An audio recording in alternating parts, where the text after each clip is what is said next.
നമ്മുടെ ജീവിതത്തിൽ നാം ഏറ്റവും കൂടുതൽ ആവർത്തിക്കുന്ന ഒരു പ്രാർത്ഥന ദൈവഹിതം നിറവേറട്ടെ എന്നതായിരിക്കും ഒരുപക്ഷെ. എന്നാൽ സത്യത്തിൽ ആ പ്രാർത്ഥന നാം ചെയ്യുന്ന ഏറ്റവും ഭയപ്പെടുത്തുന്നതും എന്നാൽ ധീരവുമായ ഒരു കാര്യമാണ്. കാരണം ആ ഒരു വാചകത്തിലൂടെ നമ്മൾ അത്രമേൽ ആഗ്രഹിക്കുന്ന അല്ലെങ്കിൽ ഇപ്പോൾ തന്നെ നടന്നു കാണണമെന്ന് നാം വിചാരിക്കുന്ന പല കാര്യങ്ങളും ദൈവത്തിൻ്റെ കരങ്ങളിലേക്ക് നാം വിട്ടുകിടക്കുകയാണ് യഥാർത്ഥത്തിൽ ചെയ്യുന്നത്. നമ്മുടെ മനസ്സെല്ലാം നിയന്ത്രിക്കുവാനായിട്ട് വെമ്പൽ കൊള്ളുമ്പോഴും ദൈവത്തിനെല്ലാം അറിയാമെന്ന് സമ്മതിച്ചുകൊണ്ട് നമ്മുടെ പദ്ധതികൾ ദൈവത്തിൻ്റെ കരങ്ങളിലേക്ക് ഏൽപ്പിക്കുന്നതാണ് യഥാർത്ഥമായ സമർപ്പണമെന്ന് വേദപുസ്തകം പറയുന്നു. പലപ്പോഴും ജീവിതത്തിൻ്റെ വഴികൾ കാണാതെ നാം തളർന്നു പോകാറ്, വീണു പോകാറ്, ഭയപ്പെട്ടും പോകാറ്.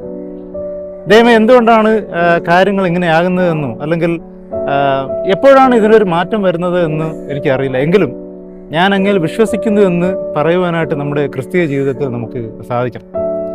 ചില ദിവസങ്ങളിൽ ഈ ചിന്ത നമുക്ക് സമാധാനം നൽകുമെങ്കിൽ വരാനിരിക്കുന്നതിനെ കുറിച്ചുള്ളതായ ഉത്കണ്ഠ ചില സമയങ്ങളിൽ നമ്മെ വേട്ടയാടും.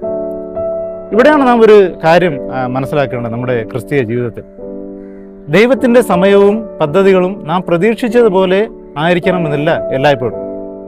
ആ സമയത്ത് നമുക്കത് പ്രയാസകരമായിട്ട് തോന്നിയാലും ദൈവം ചെയ്യുന്നത് നമ്മുടെ നന്മയ്ക്കായിട്ടാണെന്ന് ആ ഒരു ഉറപ്പ് എപ്പോഴും നമുക്ക് പറയുവാനായിട്ട് കഴിയും.